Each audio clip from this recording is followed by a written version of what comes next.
I represent the Coalition for Community Solar Access, or CCSA, which is the industry trade association for shared solar or community solar developers.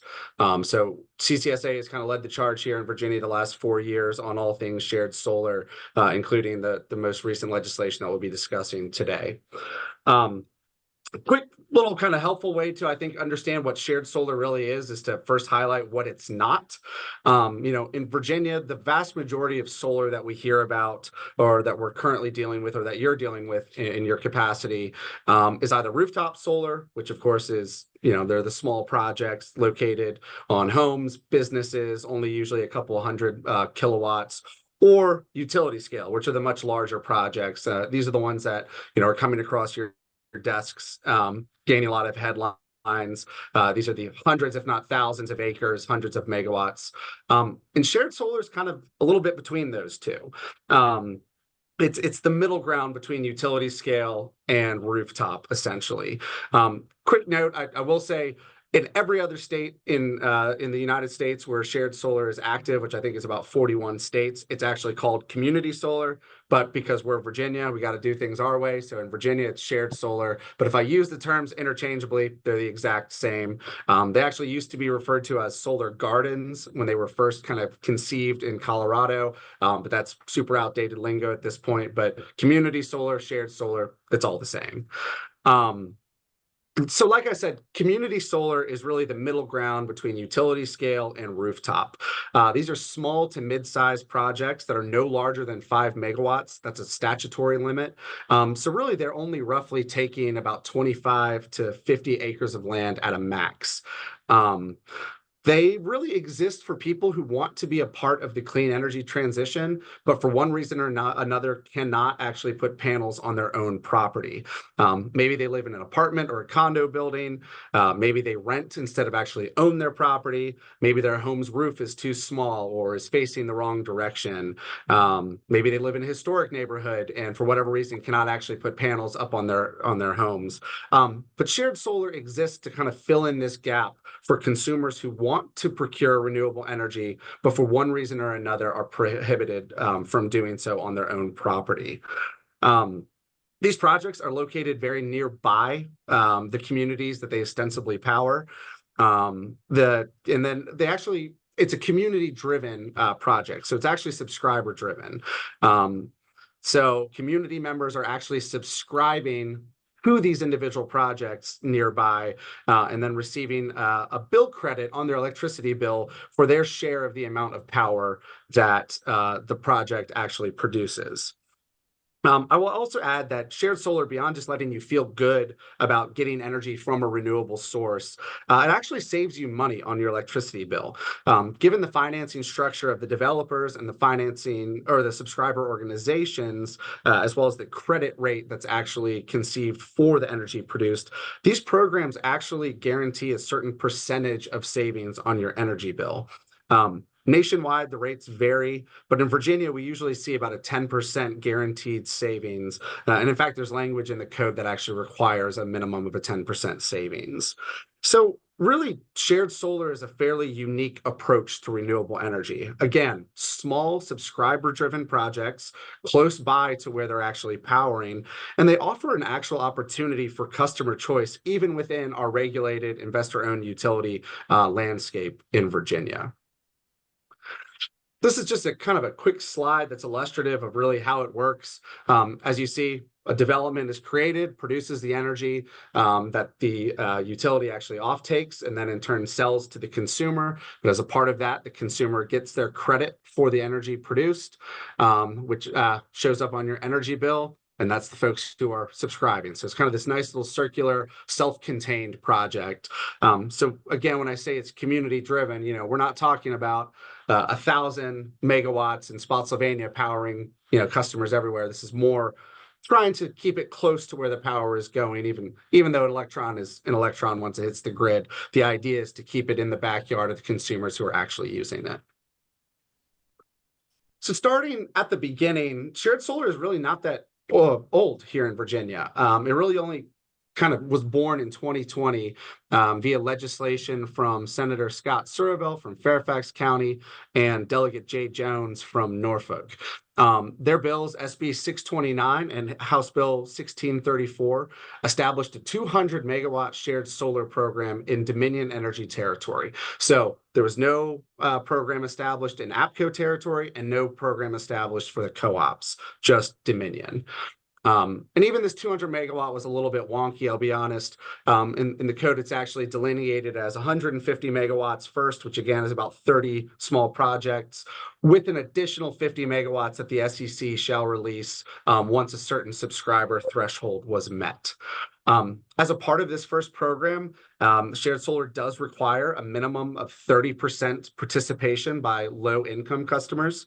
And then one of the lingering issues, and we've seen a lot of legislation try to address it since, is that this 2020 legislation established what's referred to as the minimum bill, which is a monthly minimum fee that all customers must pay, regardless of how much power they consume, regardless of how much power their development actually generates. The idea behind this was to prevent any sort of cost shifting to any ratepayers who were not subscribers. To avoid, everyone, if you look on your bill, everyone's paying certain tariffs, certain fees for transmission costs, for distribution costs, for upgrades to the system. So this monthly minimum bill ensures that ratepayers and subscribers to shared solar programs are still paying their fair share, and no one is bearing the burden that they are not for just being on this other program. In the ensuing years, the program has expanded. It grew rapidly. A lot of development hit early, but it did experience some growing pains. Within just about 2 or 3 years, the program really already hit its capacity. The 150 megawatts, the first kind of initial tranche, was quickly under development with well over 50 megawatts in the queue. There were SEC proceedings over the last year or so trying to release this additional 50 to bring us to our whole 200 megawatt total. It's all ended up being a bit of a moot point. But again, the interest was there. Developers were putting steel in the ground. Subscribers were signing up. So there was a lot of interest. One major sticking point has been this minimum bill, which the SEC determined about 2 years ago, and ended up being what many will call prohibitively high for subscribers. Really, it's not a set cost. It is volumetric, but approximately the minimum bill has been set at about $55 to $65 a month on top of what your normal electricity bill is, which has proven to be a major hurdle for a lot of people who wanted to subscribe to shared solar. A lot of people felt very good about renewable energy and, of course, wanted to be a part of this clean energy transition. But at $65 more a month, that tends to be a little bit of a barrier to participation. One problem with the minimum bill that the industry has pushed back on is that the SEC didn't actually consider any of the benefits of shared solar in their calculations for a minimum bill. So they figured out the costs, they figured out transmission, distribution costs, but they didn't actually consider the benefits in the equation. So that includes avoided generation, avoided fuel factor costs, private investment that's driving transmission and distribution system upgrades, or compliance with our Clean Economy Act goals, which require certain percentages of energy to be produced by renewable sources or RECs to be procured by the utility.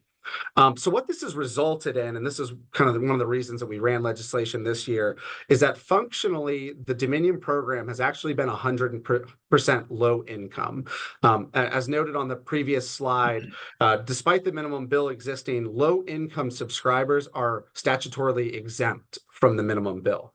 So what that's resulted in is 100% of the subscribers that we've seen in the projects that are currently online right now are actually low income, which I think you can argue actually has produced more of a cost shift than this program ever intended to. So that brings me to 2024. This year, CCSA, along with a number of partner organizations, brought several bills that sought to expand and revise the Dominion Shared Solar Program, as well as actually establish a shared solar program in Appalachian Power Territory. So starting with the Dominion program, Senate Bill 253 from Senator Scott Surabel and House Bill 106 from Delegate Rip Sullivan sought to expand this existing 200 megawatt program by up to 150 additional megawatts. The initial ask was much greater, but as Eldon and Louie and anyone else on here who's familiar with the legislative process is more than aware, bills change very rapidly and very significantly over the course of a session. So originally, I think that the industry was pushing for expansion of up to a gigawatt, but ultimately had to kind of bring it back down to 150 megawatts. Of these 150 new megawatts, no more than half of them can serve a majority of low-income customers. This was an attempt to ensure that with the next tranche of capacity, that it was not going to be a 100% low-income program. In addition, these bills actually allow all the renewable energy credits to be transferred to Dominion and retired for compliance with their Clean Economy Act obligations. And then also critically, it directs the State Corporation Commission to actually recalculate this minimum bill to try to actually bring the cost, the minimum bill down to make it a little bit easier, more palatable for subscribers to bite into and frankly, just directs the SEC to really consider not just the costs, but also the benefits of the program. These bills have both passed the General Assembly on bipartisan basis and were signed into law by the governor just about a month ago. And then, like I said, legislation was run to actually establish a program in APCO territory. Senate Bill 255 and House Bill 108, also from Senator Scott Serville and Delegate Rip Sullivan, established basically a 50 megawatt pilot program essentially for APCO territory. Like the Dominion bill, RECs will be retired by APCO for compliance with Clean Economy Act obligations. And like the Dominion bill, the State Corporation Commission is required to calculate the benefits and costs of shared solar in developing a minimum bill. Now, notably, for the APCO program, there is no low-income exemption from the minimum bill. So it remains to be seen, A, what the minimum bill will actually result in, and B, will it be feasible for subscribers going forward. These bills also passed the General Assembly and have since been signed into law. Now, one item I wanted to kind of highlight for all of you is kind of some really important language that we are able to include in this legislation. As noted at the outset of my remarks, shared solar is unique in that it's very small. 5 megawatts or smaller. So it's not the massive land grabs that you see with a lot of these utility scale programs. In kind of pursuit of this idea, we actually included language in the legislation this year that would seek to identify and develop incentives for projects that were located on rooftops, brownfields, or landfills, or were dual-use agricultural facilities. So trying to think a little bit more outside the box of how do we make these fit into local government better? How do we make these fit into their communities better? Can we find rooftops? Can we find brownfields? Instead of taking 500 acres of prime ag land, can we co-locate with ag, but only on a few acres? So we were successful in inserting this language in the legislation. Virginia Energy has been tasked with convening a stakeholder group to determine the amounts and forms of possible project incentives. The legislation won't take effect until July 1, but Virginia Energy is already trying to get their gears moving to figure out what this work group will look like, what kind of incentives should we explore, and then recommendations will be due to the General Assembly by November 30th, 2024. I also included a note here just on the Solar for All funding. I'm not sure if you've heard about that, but the federal government has awarded $156 million in funds to Virginia through the IRA to incentivize and help fund residential rooftop and shared solar developments. So we're hopeful that as a part of this $156 million, that maybe we can find something in there to incentivize this rooftop, brownfield, or landfill incentives. So just a few next steps, just to leave you with kind of the timeline. As I said, the new legislation will go into effect July 1, 2024. As just mentioned, the incentives work group report will be due to the General Assembly by November 30th, 2024. And then we have a bunch of other check marks kind of along the way. Dominion is required to establish new regulation, or excuse me, for the Dominion program, the SEC is required to establish new regulations by March 30th, 2025.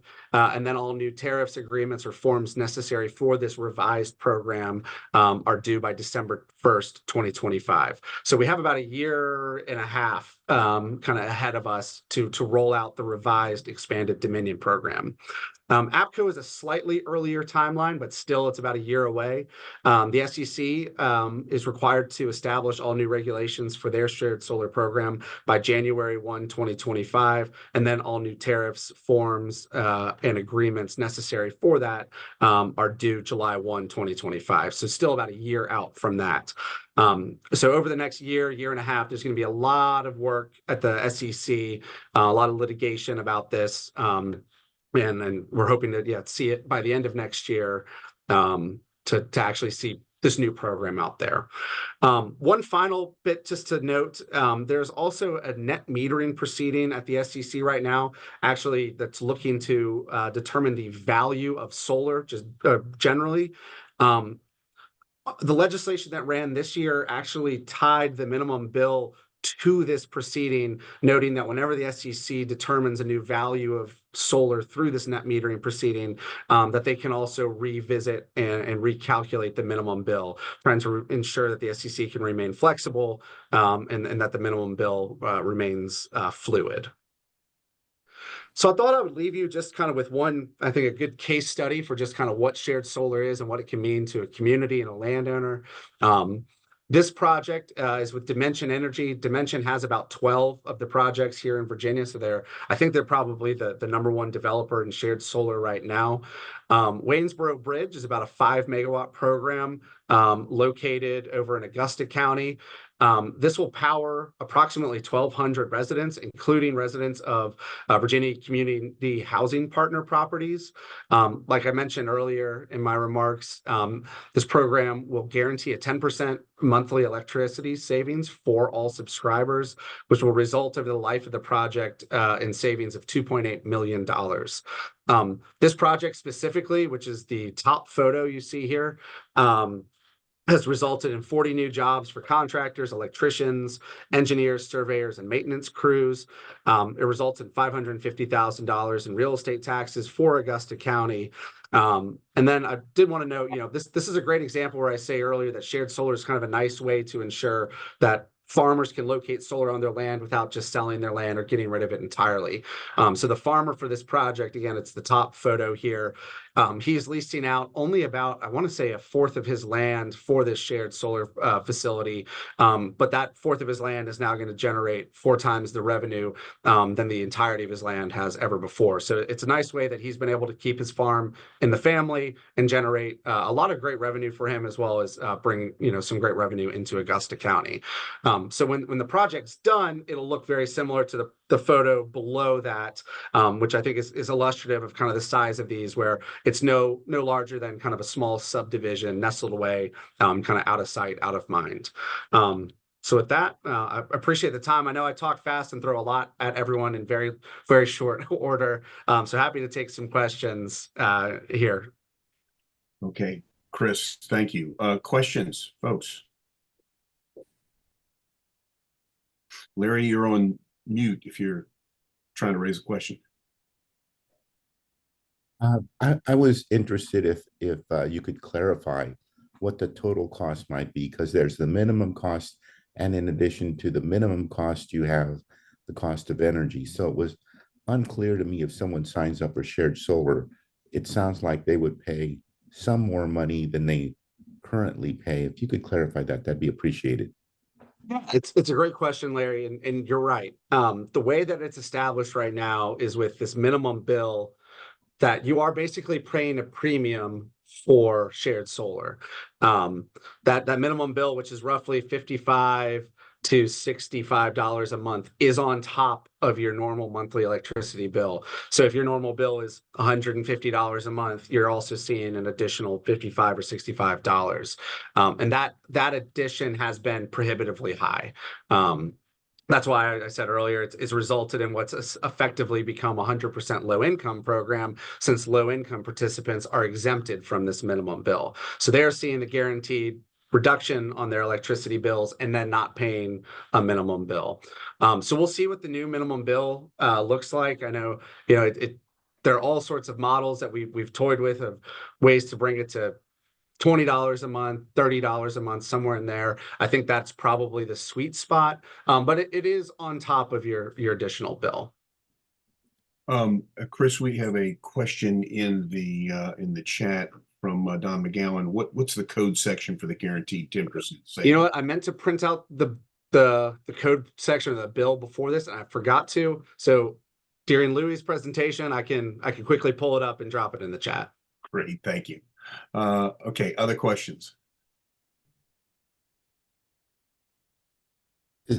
Chris, could I ask another question? Go ahead. It sounds like the initial legislation really provided good and really strong incentives for low-income areas to seek shared solar.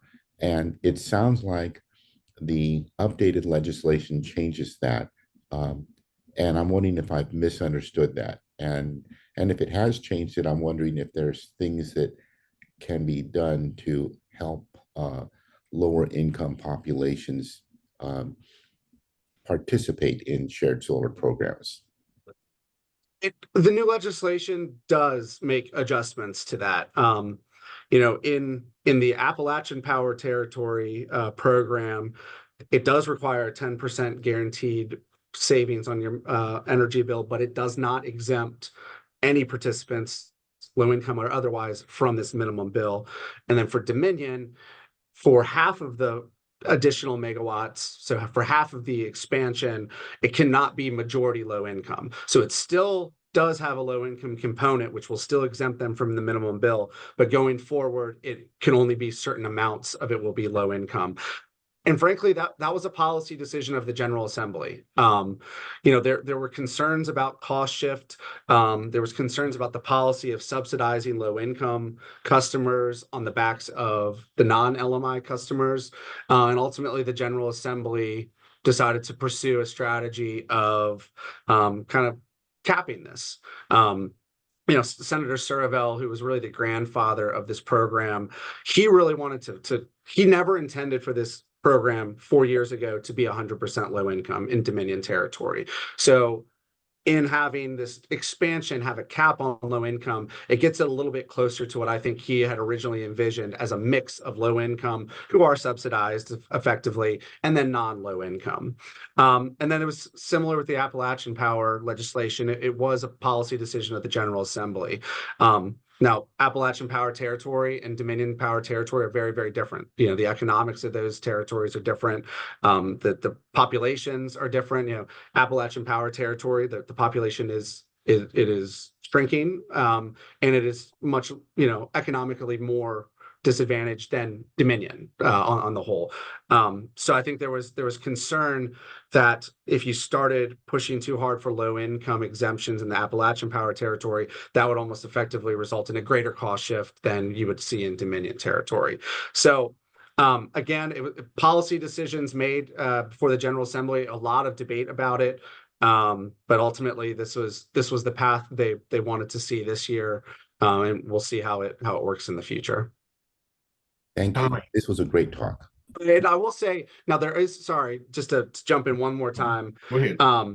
As noted, there's talk of incentives language for brownfields, landfills, co-located with ag rooftops.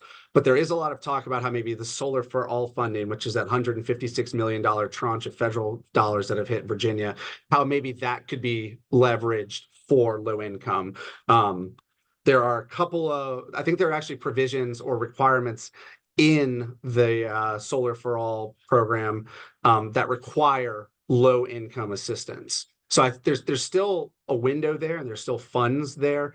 It just remains to be seen how that will actually work out. Thanks, Chris. Tommy.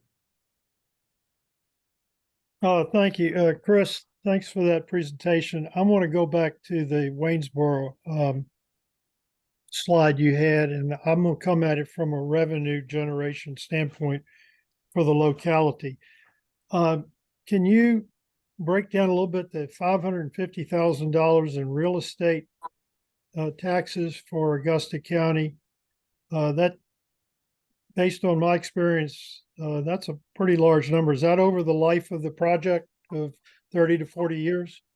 Believe that's over the life of the project, but I'll have to double check. Okay. Dimension put out a full release on this that I can forward along to Eldon for this group to see as well. So I believe it's over the life of the project, but I don't quote me on that. Right. And the two pictures, one more sort of ground level, and then one from an aerial view. The aerial view looked very nice. The one from maybe somewhat ground level looking down showed a lot of slope in the land. And I would be just wondering about how the mitigation of runoff on that, because we obviously had a issue here in Essex County a few years ago. And I just read today that I believe Henry County, there's some issues going on with runoff. And I don't know if you can address that or not, but I can probably it was address concerning to see that slope without much ground cover. So I think that photo is a little bit, it's a weird vantage. I actually have visited that site and there's not as aggressive a slope as that photo makes it seem. I do know that they have, I don't remember how many stormwater basins. They've had no issues with ENS control. So I'm not super well versed in that project, but I know they have not had any issues whatsoever. And yeah, it looks, frankly, that photo does look pretty barren at this point, but I know vegetation is there now. I think that project is actually generating electricity now and it's underway. So just kind of an odd photo, but can't speak to the specifics again. I work on the legal and legislative side of things instead of the actual, engineering side, but I'll be happy to connect you with someone from Dimension if you want to learn a little bit more about that. I would be interested in the first question about the real estate taxes. I don't need to know any more about my second question, but sorry to put you on the spot. Thank you. No, not at all. Scott. Hi, Chris. Good presentation. My question is, to what extent do you find that these projects with landowners are fee title transactions, or are they long-term leases? Is it like 70-30? Are they all leases and no sales? What's the breakout look like? The vast majority are leases. So the vast majority are going to be leases over the course of several decades. Thank you. Other questions? Okay, I got one or two. I see that the stakeholder group there. I assume that stakeholder group reporting out by the end of November is going to be coming back with some other potential policy changes that the 25 session of the General Assembly will take up. Is that a safe assumption? With at least that stakeholder group, I think that they are going to try to remain fairly laser focused on just incentives for, again, rooftop brownfields, landfills, and then co-located agricultural facilities. I know Virginia Energy has their work cut out for them with all sorts of solar issues that are percolating right now. So I know with this work group, at least, because since this one was actually defined in the legislation that passed, it'll be very, very specific to incentives. Now, that's not to say that there won't be additional policy considerations or legislative debates coming into 2025. I'm sure, as everyone on this call is aware, land use, local government siting has been kind of one of the biggest issues in the General Assembly in the last year or two, and that's going to only continue to grow larger and larger. That has predominantly been on the utility scale side of things. Again, since shared solar projects are 5 megawatts, it's so much smaller and you can fit in. I'm sure this is not the right terminology for it, but I like to refer to them almost as pocket projects. We're not seeing the same issues at the local government siting level with shared solar projects as we are with your utility scale projects. A 25-acre project is one thing, an 800-acre project is a whole another ballgame. Some of the other big issues I know that are coming up, there's a lot of issues with interconnection delays, but through PJM, which is our regional transmission operator. And that's a utility scale kind of problem. Shared solar, because we're at the distributed kind of level, we actually get to avoid a lot of these interconnection woes. So really for shared solar, outside of this environmental, excuse me, not environmental, the incentives for where to locate them, seeking to maybe avoid prime ag land or seeking to avoid forest land. I think that shared solar is you're going to see us throttle back in the next year or so. The last 4 years have been really quite the slog legislatively, running the bills that enacted the program, now running the bills that have actually expanded, revised the program. So I think that the main front that CCSA and the industry will be kind of fighting on will be at the SEC over the next year, as we actually get the new programs set up outside of the incentives language. But that's not to say there won't be additional solar policy discussed, and I think everyone knows it's coming, and I know it's coming. But by and large, that won't really involve the shared solar side of things. Okay, I appreciate that. Hey, Tommy, back to you. Thanks, Chris. Can you point us to the shareholders, the stakeholders group that's being formed? I'm searching right now on your website. I'm not finding it. Where is that?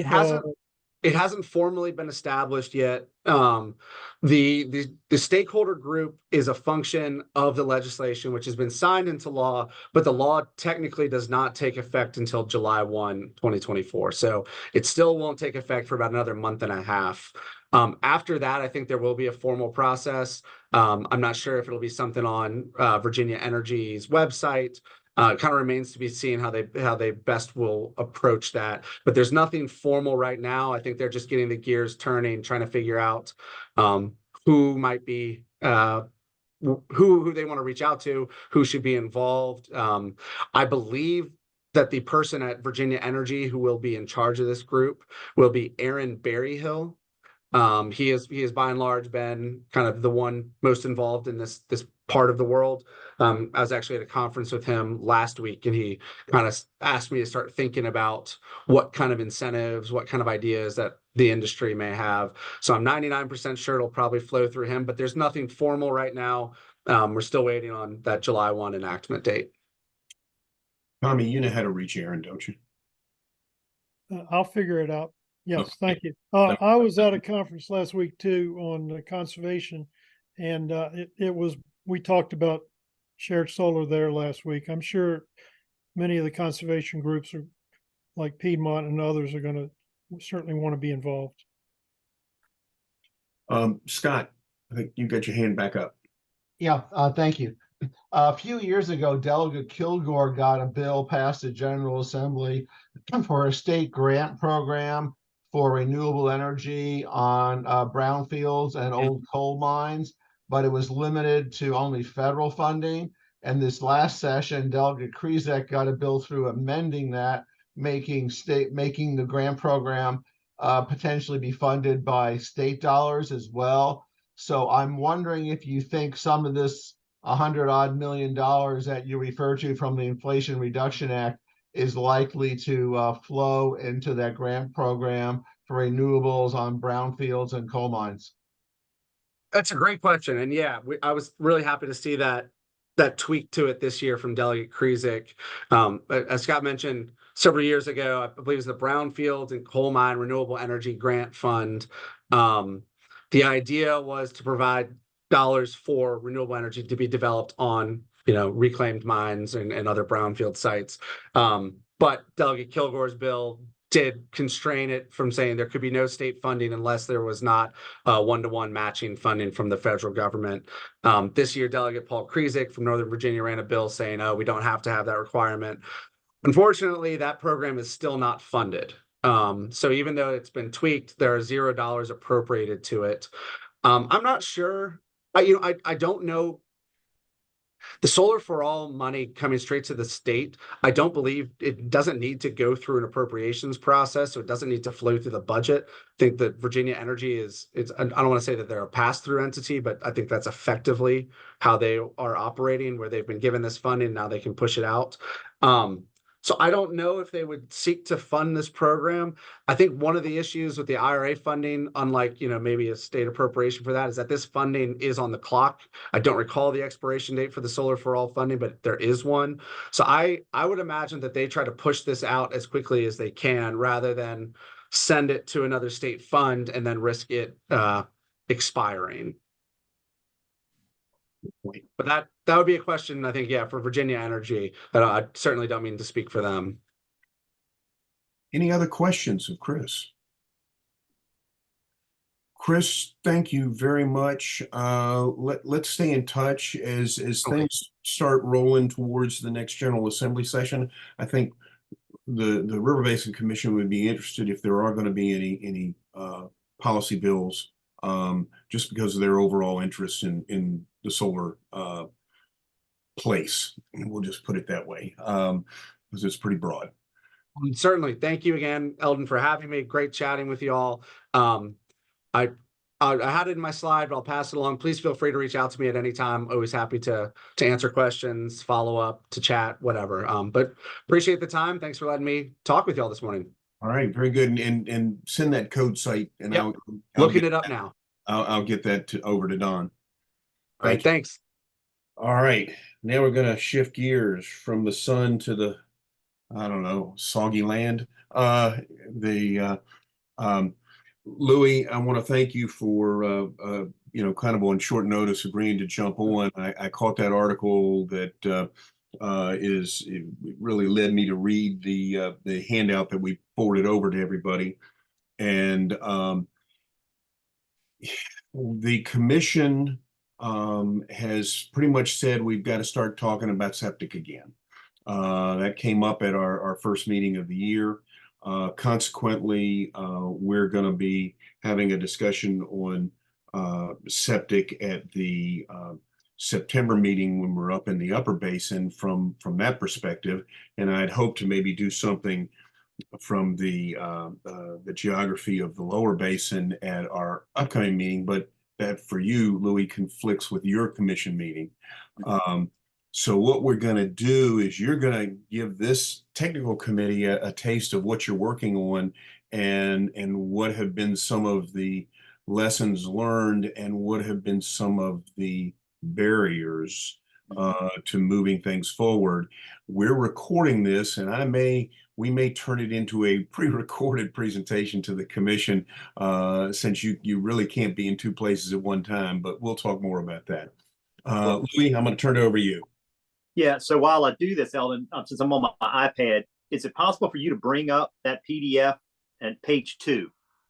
Because we'll refer back to that. That's the backside that shows the problem and the solution. You go ahead and start talking, and I'll work on that. Okay. Working off of 2 computers, I was sending the PDF with the other computer.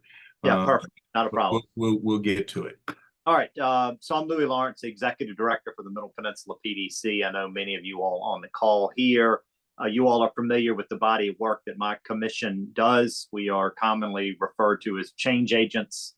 So we really do work on systemic problems and try to figure out reasonable ways of bringing solutions to problems that most communities have been unable to figure out, how to deal with. This particular one, septic, poses significant challenges to the coastal world as we're all dealing with sea level rise and flooding challenges. We knew, just because the lower middle peninsula outside of the Gulf has the highest rate of sea level rise on the eastern seaboard, that our septic systems are always under duress. And maybe about 20 years ago, one of our AOSEs termed the Middle Peninsula the septic repair capital of the East Coast.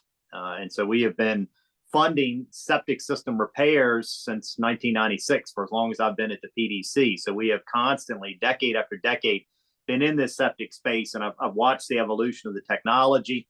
I've watched many of our low-lying coastal communities struggle with inadequate septic solutions.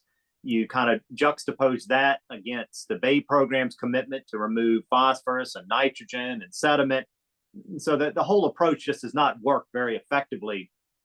And so we knew we needed to try to do something, drastically different. So we started the General Assembly trying to get some funding to begin to think a little bit more broadly about how do we deploy septic technology in rural communities in a more holistic way, with the backdrop of flooding and sea level rise always lurking. And so we started to see a couple things happen around the pandemic that really drove the need to do something different. So pre-pandemic, a single family engineered septic system to support, a regular single family home, 2 bedrooms, 4, 5 people in the house, was running around 25,000.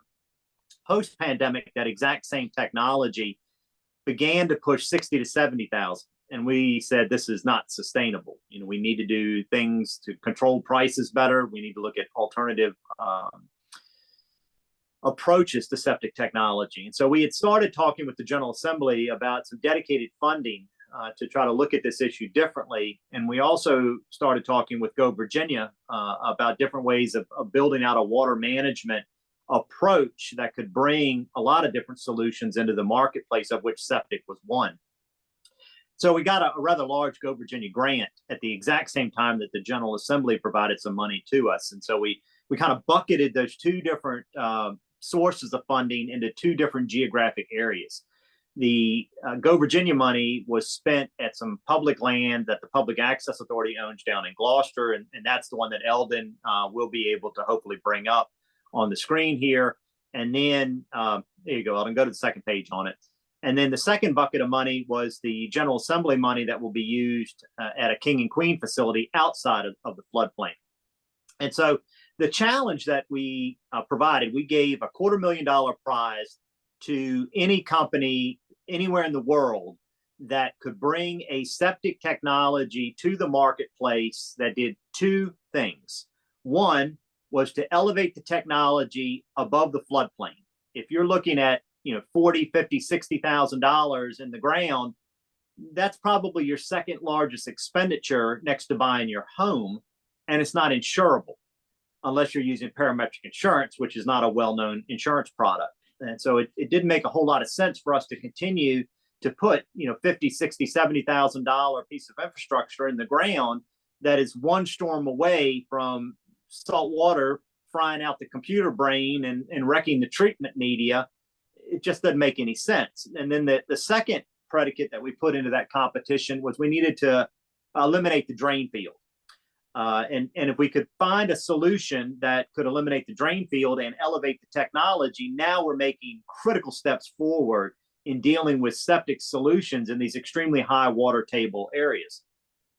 So we had about 6 different companies that responded. 2 or 3 of them had some innovative solutions, but one company rose to the top, and that was Triangle Environmental. So they had a technology that was actually funded by the Bill and Melinda Gates Foundation to provide wastewater solutions to countries in Africa. And once we saw how their technology worked, we knew that that could be easily adapted into first world applications. So we took a third world technology and brought it to a first world application. The company had not thought about bringing and utilizing that technology to help communities that are struggling with sea level rise and high water table issues. And so once we began to introduce to them that every house anywhere in the US that is in the floodplain suffers from this exact same common problem. And so they were able to quickly see that if they could modify their technology, that they would effectively have a solution that any community could utilize. And the third predicate that we also gave the company was that the solution could not cost more than what the current marketplace pre-pandemic was costing the homeowners. So we put some financial control constraints on it. Okay, so you can see on the image there on the left-hand side, that's the problem image. And that one is very similar to how septic tanks and drain fields are deployed in any single family home. And you will often hear people say, which is a misnomer, they will say my septic system failed. generally your technology didn't fail. The tank is doing what the tank is supposed to do, and the PVC pipes are doing what the PVC pipes are supposed to do. What has failed is the soil.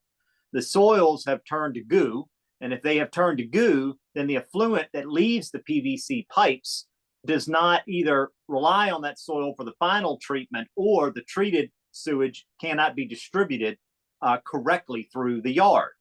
And so we needed a solution that eliminated the drain field. If you can take the weakest link out of the septic technology, now you've dealt with the single biggest problem, which is the leaching field.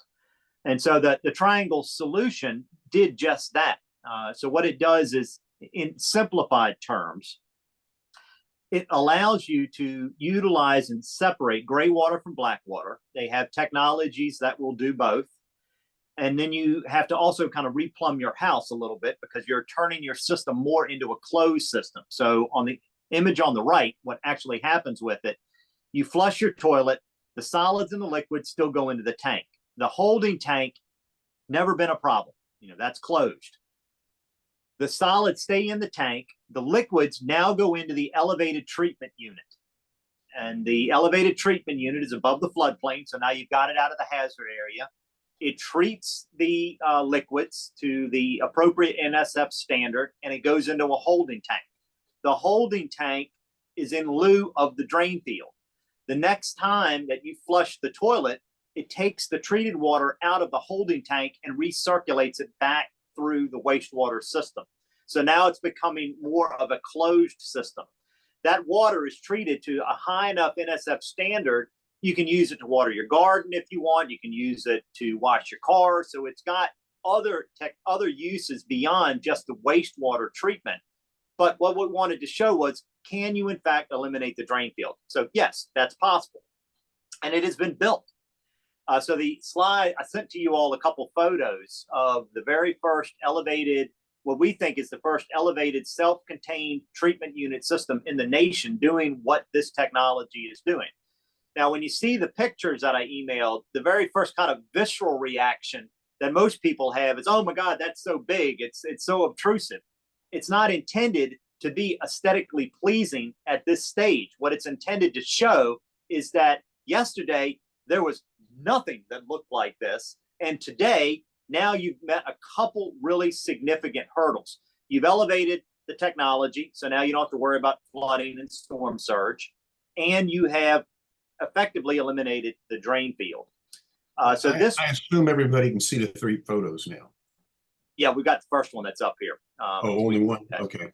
Yeah. So this has now been permitted by the health department. When Eldon talked about some of the barriers, I will say that I am accustomed to working in really difficult and complicated regulated and permitting spaces. This journey was no exception. This was no easy task to propose something that doesn't exist anywhere in the regulatory and permitting world.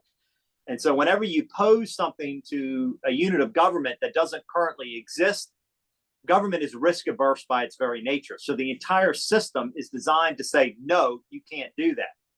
So it really did take a hefty team lift to try to figure out, how do we get this through the permitting system to show that it is possible, it can be safely deployed, and then how do you bring it to market after it passes the monitoring and the scientific rigor that's necessary to be able to show that there are alternative ways of being able to do this.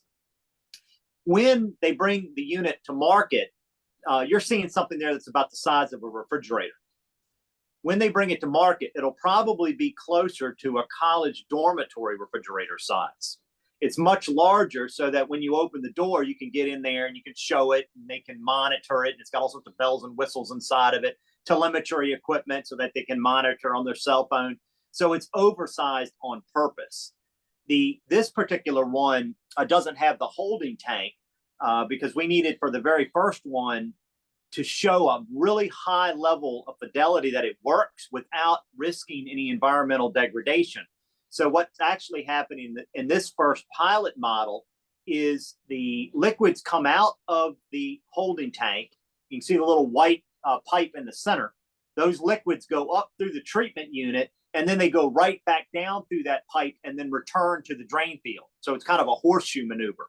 And that was done so that the health department could understand that there is no risk with this first pilot program. All it's doing is siphoning out the liquids out of the tank, treating it, showing that it can meet the NSF standards, and then it returns it right back to the drain field. And so that gave the health department a much higher level of comfort of knowing, okay, we're going to step through this in a responsible way. We first want to see, can this thing in fact be elevated, and does it meet the treatment discharge standard that's needed? And then let's safely discharge it back into the drain field before we take any more steps forward with it. So that's what you are looking at here. The second bucket of money that we were able to get from the General Assembly probably 3 years ago required that funding had to be utilized outside of the floodplain. Again, this was something that the environmental community advocated for because they were very much concerned about potential impacts within the floodplain for dealing with something that is very sensitive, which is how you manage wastewater. So that commercial, that's the commercial site. So we are testing one on a single family residential loading, and then we're also testing one on a commercial facility for commercial loading, which will help with marinas and campgrounds that have and restaurants that have a much higher wastewater load will now be able to also have alternative septic technology that can be brought to the marketplace. They have not settled on the entry point price point for this, but it is going to be significantly cheaper than pre-pandemic engineered septic systems. We know that for a fact. That's what we've been told by the company. They've got to monitor probably the technology for at least another year. The health department has a very prescriptive process for how you bring engineered septic systems through the regulatory permitting system that allow them to go on the list of, okay, now it's okay to buy this technology openly, and you can have companies install it. So that's where the company is right now. They are beginning to deploy several of these. They are being monitored by the health department as they go. And then as they pass all of the different tests, then they'll be able to actually bring it to marketplace with a for sale sign. So when you're talking about a transformative project of really being able to move the needle and bringing more responsible wastewater solutions to the marketplace, we have effectively done what everybody said was not possible. And we were told over and over, you cannot solve this problem. And we said, we believe that we can. And so now you're looking at the fruit of that labor. So with that, I'll be glad to answer any questions. The fact sheet that we sent out that you all have, that has been approved by Triangle Environmental, by my office, by RISE, which is one of our partners in Virginia Sea Grant. All of us have been collaboratively working on this project. So it's a lot of partners were involved with trying to figure out, how do we do this project? It's there. You all can share it. The company's welcome to talk with you all if you have questions about it. We're welcome to host a field trip if folks want to go down there and see it. We're looking at probably doing something with our congressional delegation. They have a really big interest in wanting to see this technology. That's tentatively scheduled for maybe July to get Whitman staff, Kane and Warner staff to come down. They want to take a look at the technology, see what it is, better understand it. And then we will just keep moving forward. So I'll be happy to answer any questions that you all have. And I'll just note, Eldon had to step out for just a moment, but we do have a question from Sarah in the chat asking if there are any issues with it freezing or being affected during winter time. Yes, so that was an interesting conversation because being a Raleigh-based company, they are not accustomed to, even though we're only a couple hours to the north, that makes a big difference when you get into the wintertime. And so they said, yeah, it's not going to be an issue. That holding tank can go in the ground or it can go up an elevated platform because it's sealed. So it doesn't make any difference. And you can insulate it. You can put heaters inside of it. They had heater strips inside of the refrigerator as well for this winter. But that's part of the testing is we have to get it through, some cold cycles to make sure that, nothing freezes up. It's got to work. It has to perform. But that was the least of the problems of the worries that we had was what happens if it freezes. That's one of the minor ones that are on the back end of this journey that we're on right now. Brent, do you have a question? Yeah, I was just, thanks Louis for doing this. Appreciate it. Just have a question about the maintenance of it and how easily the maintenance will be able to train current companies that are in the septic market, or will it require like a new kind of business model, for lack of a better term? Yeah, the way we've talked about it with the company and the way that they have designed it, I think most of you all are familiar with the HRSD Swift technology that they're using for injecting treated sewage. They miniaturize that same technology. So that's really what you're looking at, is taking the HRSD Swift technology and scrunching it down. And when we ask those questions about the maintenance aspect of it, they could envision it being as simple as your refrigerator at home. When the little carbon-based filter for your water dispenser, the little red light comes on and you go in and punch the button and out comes a sleeve, and you go to Lowe's, you could buy the same treatment unit at Lowe's. So that's one of the technologies that they are considering for how you handle maintenance, is you just go to Lowe's and buy your cartridge. And so the light comes on, you open the door, you push the button, you take it out, you put your new one in. Or maybe you have an AOSC goes down and does that themselves. So they're looking at a couple different methods for how to handle that. But the fact that their first answer to that was, oh yeah, you just go to Lowe's and get it, sent a fairly simple and clear message to us that the way that they have designed this is easy for the maintenance. Other questions? Okay, and not to be redundant, Louis, but if you were going to be talking to local and state elected officials and saying, hey, here's some things we need to do to help make this happen, what would that be? Well, it is going to happen because the private sector thinks there's a potential in the marketplace. So there is no need for legislative relief on this. There's a lane that goes through it. What the health department recognized through this, and not only with septic, it's with all of these water management technologies. And we have brought a lot of these different companies and solutions into Virginia over the last 4 or 5 years. The bigger issue for probably the Commonwealth is, one, if they recognize that they want to be a leader in the water management space, you need to make it easier for innovation to happen in the regulatory and permitting space. So when I sat down with Lance Gregory at VDH before we even launched this, I said, Lance, I don't need perfection at this stage. What I need to know is, can you get me a permit?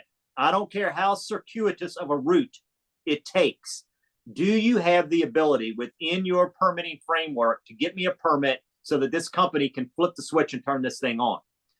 And Lance thought about it for a couple of days and came back and said, yeah, I think I can Frankenstein something together that will work, that allows my staff to sleep at night. And I said, great, that's all I need for step one. Now, the companies, as they have gone through this, have said, oh my gosh, that was such a terrible lift. And I was like, I know, nobody said it was going to be easy, but we got you to the finish line. Now, what we need to work on are ways of turning the knobs to make it easier for the next set of companies coming behind you that may want to do this. So there is a lane, but the bigger policy lift is, if the General Assembly thinks that water management solutions are something that is important to the Commonwealth, then they need to charge the different agencies with looking at how innovation relates to the regulatory processes that they use. Because we're fighting the battle at every step. Now, we can get through it, but that's not making it easy. And sometimes you want to make it easier without jeopardizing public health or environmental quality. Sometimes red tape gets in the way for red tape. And I'll use a kind of a corollary example, which I think many of the folks on here will recognize. The Chesapeake Bay Preservation Act has always been about managing water that's moving down gradient. And the RPA is the last BMP that exists before that dirty water exits into the bay. Well, sea level rise and flooding from storms is moving water uphill. The regulatory framework never contemplated water coming in the back door. So that's kind of the example of what we're talking about with the septic technologies, that these solutions were never intended to be interjected in with our regulatory permitting framework. And so that what we are illustrating to our permitting partners at DEQ, at BMRC, at VDH, is the problems and solutions of tomorrow don't fit your regulatory permitting processes of today.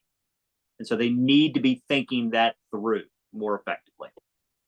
Okay, so the thinking cap moment here going forward is how do we effectuate that? Yes. And we need to continue that discussion. And you part of what you're saying causes me to remember on a similar issue when Terry Lasher with Forestry stood up and said, sometimes guys, we got to learn how to get out of our own way. Mm-hmm. And that's what we're talking about here to some extent. Okay. Other questions for Louis? Okay, as I said at the beginning, this is kind of our first step into the backyard and figuring out what are some of the issues that the commission should be discussing relative to septic. This is in the lower basin. We're going to continue that discussion throughout the year and move it to the upper basin with our September meeting.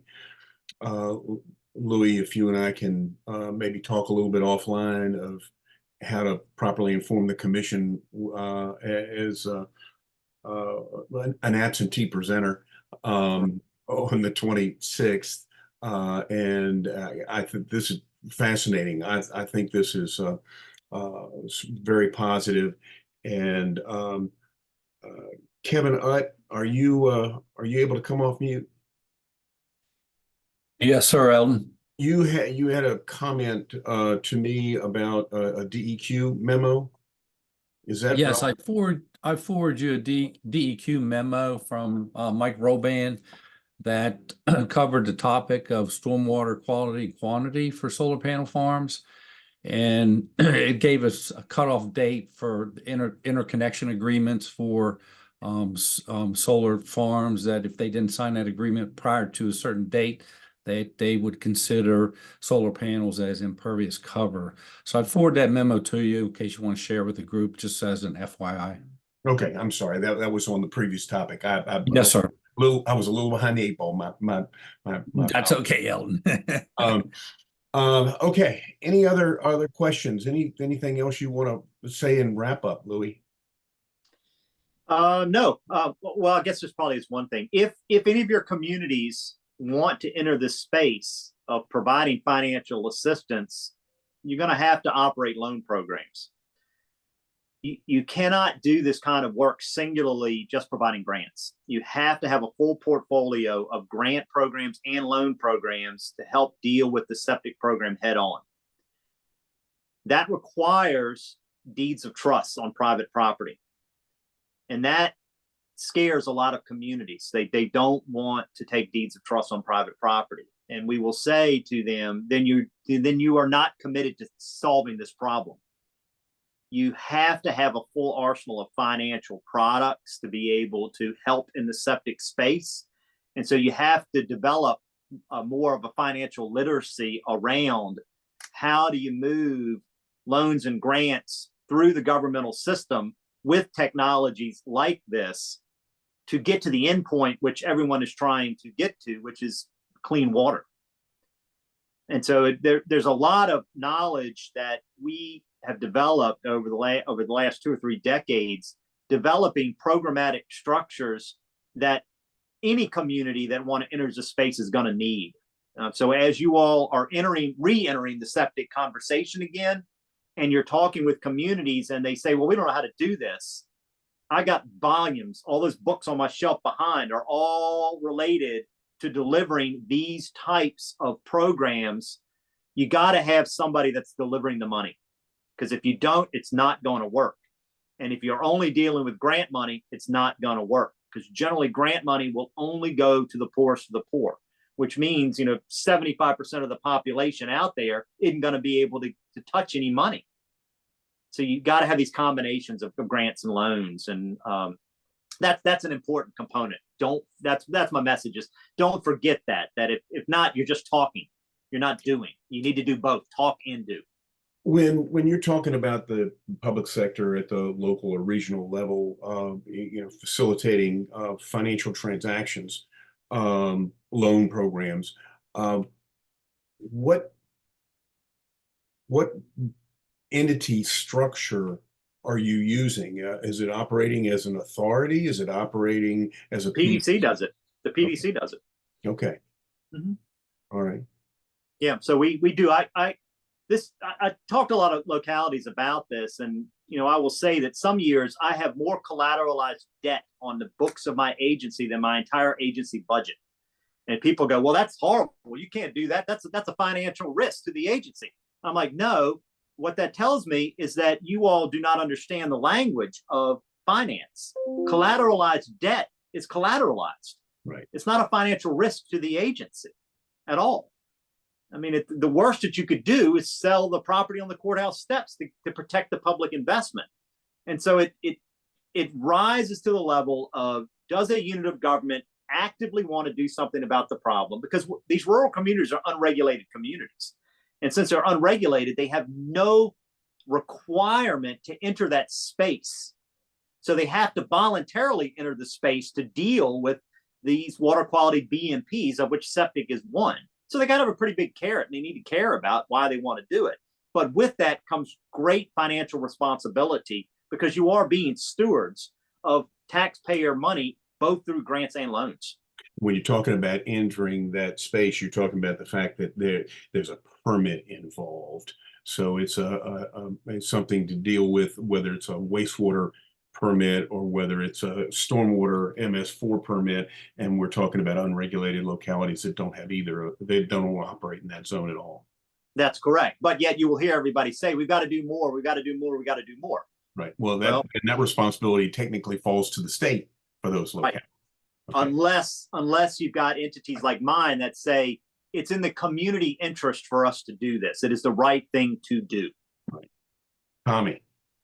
Louis, is this something the local EDAs might be involved in, or is it just easier to go through the planning district commission? Well, for the Middle Peninsula, we've got all of that covered. I mean, we are collateralized at over $3 million for loans and grants currently for septic. I mean, we always have money. And so that's why we direct, the AOSEs, the health department, they all know if you got a failing septic system, call our office. Other communities don't have that programmatic structure, and so they struggle. And so Eldon, that is something that you all can probably advocate more for, is figuring out what does that structure look like in communities that do not have a programmatic structure like we have in the Middle Peninsula. Okay, I'm thinking webinar series here. Yeah. All right. Other questions?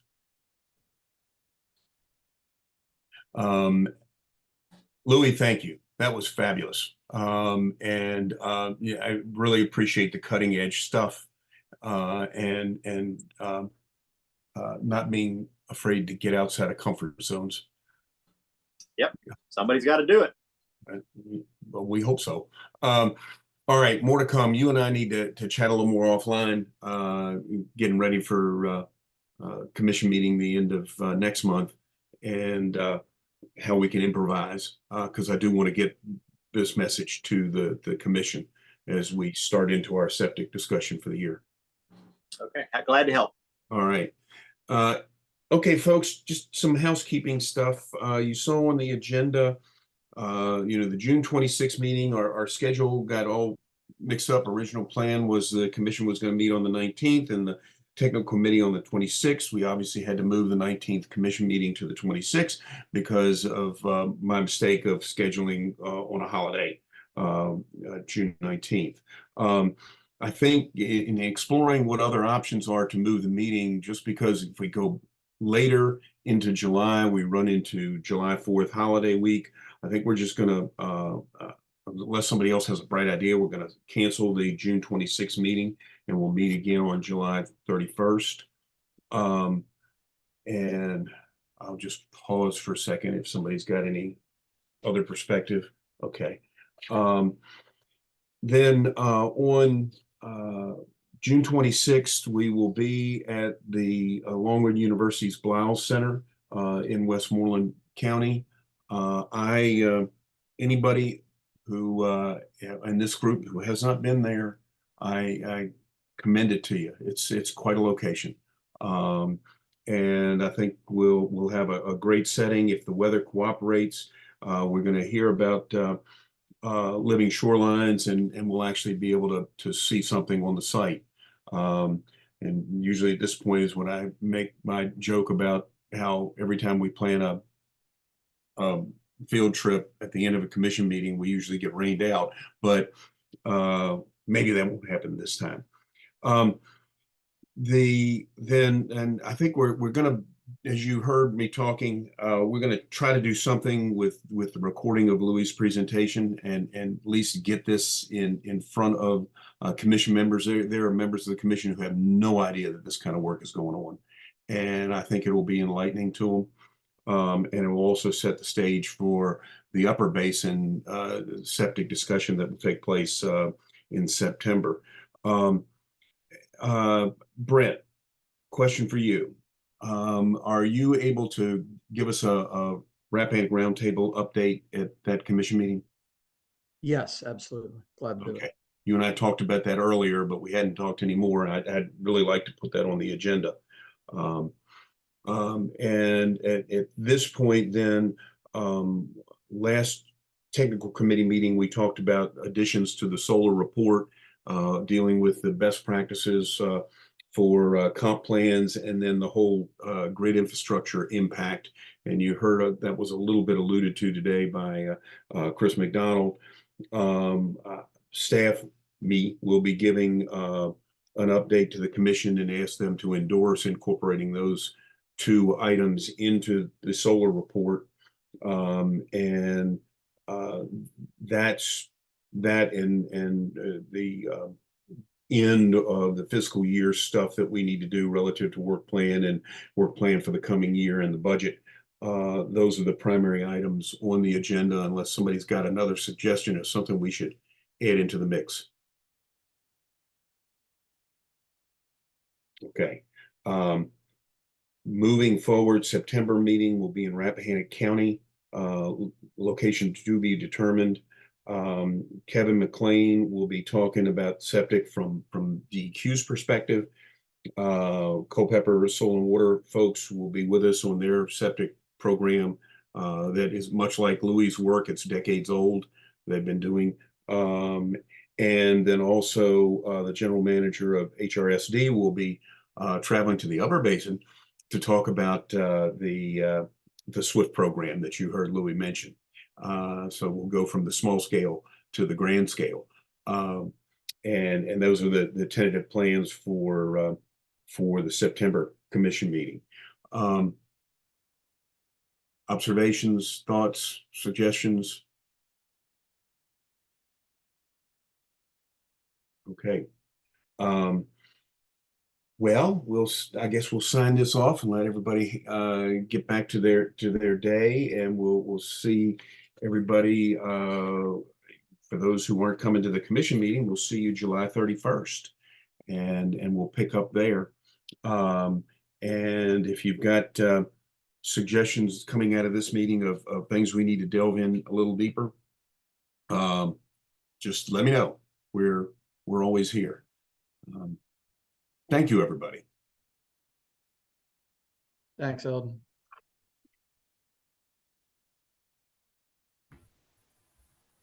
Thanks, Eldon. Thank you. Mhm.